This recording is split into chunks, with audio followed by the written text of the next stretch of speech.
Hello dear students, I'm Assistant Professor Rushali Ahir, and in our today's sessions of fermentation technology part 2nd we are going to learn about the baker's yeast production.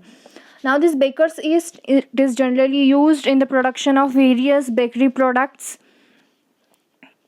which gives a specific fluffiness and carry out the conversion of sugars into carbon dioxide and ethanol. And generally this baker's yeast, it is produced with the help of Saccharomyces cerevisiae. So let's start. Before starting, we are going to study in detail about the baker's yeast, its proper introduction, then production of baker's yeast. After the studying production, we are going to study about the different types of baker's yeast. There are various types of baker yeast, and after the production of baker yeast, it have to go through a number of tests. So how does the testing of this yeast is carried out, that we are going to study in detail, whereas we are going to study the applications of this yeast. So let's start with our actual topic, that is baker's yeast. Now if we study the general introduction about it, generally the baker's yeast, it is marketed in the form of cakes, powders and creams. Depending on the type of cream and depending on the demand of the consumer, it is marketed in the form of cakes, in the form of powders and in the form of cream. As during the production of this baker's yeast, we don't want any kind of other byproduct should be produced, so the focus, it is directed towards the maximum biomass production. Here biomass means our actual yeast production. Here we prefer to use the strain which is Saccharomyces cerevisiae. This Saccharomyces cerevisiae, it is the most commonly used strain, which is unicellular in nature, and it is protein rich food material which contains vitamin B. It develops by the process, or its reproduction is by process of budding, and it has the ability to produce different types of enzymes like enzyme maltase, which helps to convert maltose to glucose, and second type of enzyme which it produces is invertase enzyme. This invertase enzyme helps to convert sucrose to glucose and fructose, means it carry out the breakdown of sucrose. And the next enzyme is zymase complex. This zymase complex in the Saccharomyces cerevisiae, it converts sugars to carbon dioxide and ethanol. So basically that strain, it is selected. If we study the process biochemistry, Saccharomyces cerevisiae, it can be grow in presence or absence of oxygen. Basically in the presence of oxygen, the growth of Saccharomyces cerevisiae is carried out more efficiently as compared to absence of oxygen, and it has the ability to produce ethanol in the large quantity. Generally, for the production of baker's yeast, feed batch fermentation process is mostly used, and during this feed batch process, the continuous aeration is carried out for proper growth and multiplication of our desired strain. So here is a simplified pathway of production of baker's yeast. See, here is a sugar, which is example, if we consider about sucrose. This sucrose, if it breakdowns, it is made up of two types of monosaccharide sugars, which is glucose and second one is fructose sugar. As we all have already seen that these Saccharomyces cerevisiae, it can grow in the presence of oxygen as well as in the absence of oxygen. When if this sucrose, it is converted by the oxidative pathway by the addition of oxygen, then the exact and large scale biomass production can be carried out with the help of oxidative pathway. Maximum yield of Baker's yeast can be carried out with the help of this oxidative pathway. On the other hand, if we go through reductive pathway, it gives the yield of biomass but in less quantity, because with the biomass or with the production of yeast, it also produces byproducts like ethanol. So much of the energy is wasted in the production of byproducts also. So here the biomass which is produced, it is in the less quantity. Whereas the third pathway is the oxidoreductive pathway, where also a biomass is produced but in less quantity. So this was just about the general introduction about the yeast and the strain used. We'll start with the production of Baker's yeast. Now generally the production process includes two steps. One is upstream method and second one is downstream method. Upstream method, as we all know, it includes inoculum development, media composition, sterilization, inoculation, and the production process. And our downstreaming process includes the removal and purification of our desired product. So by this both the process, the production can be carried out. So let's start with the media preparation for the production of Saccharomyces cerevisiae. Generally, the pure culture of Saccharomyces cerevisiae is used as the inoculum, and the media and other raw material for the preparation used are sugar molasses, nitrogens like urea, NH3 salts or the ammonium salts, phosphorus,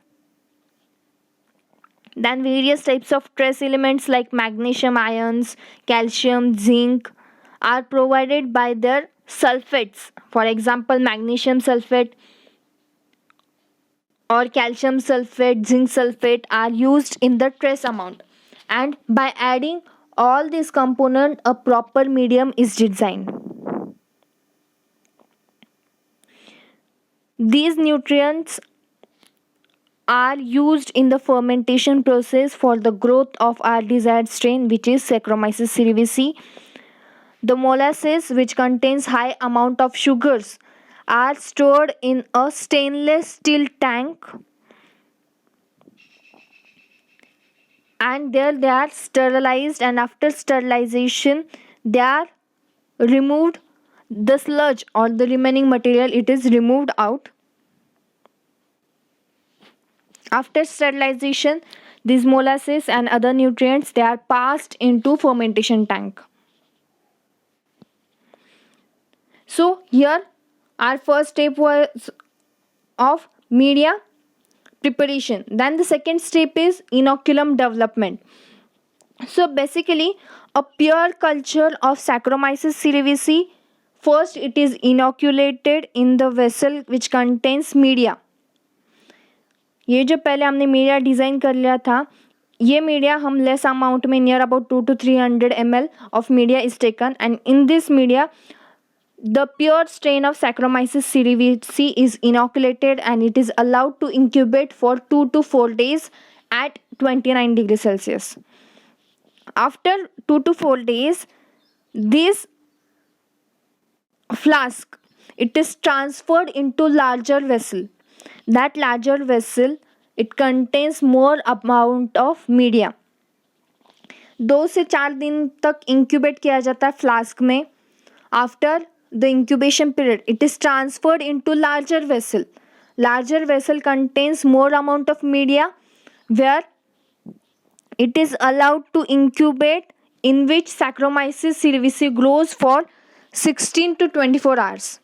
After 16 to 24 hours, it is immediately transferred into fermenters.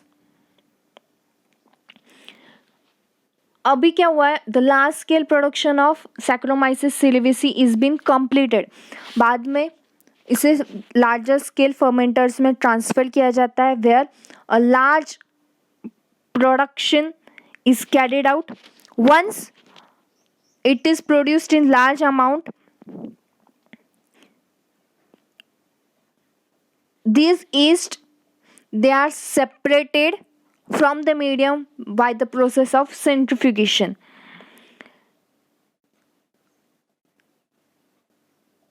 And whole this process, it is carried out with the help of fed batch fermentation process. After separating the yeast cell by the process of centrifugation, this yeast which is separated, it is stored for several days before using for the trade fermentation.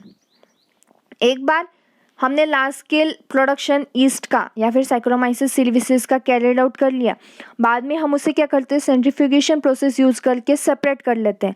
And after separation we store that yeast strains or cells for several days before using for the actual trade fermentation process. So that was our inoculum development or the seed culture development. Once our seed culture development is completed, we go for the actual fermentation process. अभी हमने media बना लिया, media design करने के बाद inoculum जो है वो इनोक्यूलम डेवलप करके लिया. Our next step is the fermentation process. एक बार हमारा सीड प्रोडक्शन कंप्लीट हो जाता है, after that we go for the fermentation process. During this fermentation process, medium is a proper sterilized medium is added in the fermenter, and our seed culture is aseptically added in it. जो हमने inoculum develop करके लिया था, that is strain which was stored for several days, it is added in the fermentation tank and it is allowed to ferment for 19 to 22 hours. After 19 to 22 hours, during this final trade production, each cell increases in the number 5 to 8 folds. 5 to 8 folds means, for example, if our first seed culture contains 5 yeast cell, then 5 into 5 means near about 25 yeast cells are produced at final trade productions. So during this 18 to 22 hours, yeast cell number increases by 5 to 8 folds. But during this fermentation process, it is very important to maintain pH and temperature as well as nutrient constituents of the fermentation medium. The pH of fermentation medium should be acidic, ranging from 4.5 to 5.5, and the temperature should be kept constant at 85 degree Fahrenheit or 29 degrees Celsius. So during this process, the large scale yeast cells are produced, and these yeast cells then they are separated, or our desired product, it is separated by the process of downstream processing. After the completion of the process yeast, it is separated with the centrifugation process. We first remove all the product, and that product, it is centrifuged. During centrifugation process, yeast cells are separated. These separated yeast cells, they are washed with the help of water. After washing with the water, they are recentrifuged. Water के साथ wash करने के बाद हम उसको फिर से centrifuge करते हैं, and while this centrifugation, our yeast cell, it is transferred into creamy form, which is known as cream yeast. These yeast cream, it is stored in stainless steel tank which is refrigerated, or cool temperature is maintained of that stainless steel tank. Then this cream, it is pumped to rotary vacuum filter or else plate frame filter, press and dewatered. एक बार हमने क्या किया, जब product remove किया उसको centrifuge किया, centrifuge करने के बाद इस सेल को वाटर से वॉश किया. After washing with water it is recentrifuged. After recentrifugation, a cream yeast is obtained. This cream yeast, it is stored in the stainless steel tank. After it, we have to carry out filtration process. The filtration, it is carried out either by rotary vacuum filter or plate frame filter. This filtration process helps to remove the excess water present in our yeast cell. And here the solid content of the cream yeast, it is increased up to 30 to 32%. Generally, after this process, mostly two types of baker yeast are obtained. See here, it is whole process of downstreaming processing. यहाँ हमने, this is the upstream process where the proper media it is prepared, that is molasses preparation is done. After this, here the seed culture or the inoculum development it is carried out. After inoculum development, and once the media it is completely prepared, it is added in the fermented tank. Here the whole fermentation process it is carried out properly, and after fermentation process, once it is completed, it is separated with the help of washing, and then we undergo for downstreaming process. So downstreaming process में हम क्या करते हैं, centrifugation process करते हैं. During this centrifugation process it is washed with the help of water. All the remaining waste product it is passed for recycling purposes, and then further various filtration. Here the rotary vacuum it is used for the separation of the water present inside the yeast cell, and we get the different types of yeast. It may be cake yeast or the granular yeast or bag yeast, and that yeast which is produced it is further cooled and packed, and it is ready for the distribution purpose. So these are all the production process included in the production of baker's yeast. In the next session we will study about the types of baker's yeast. Thank you.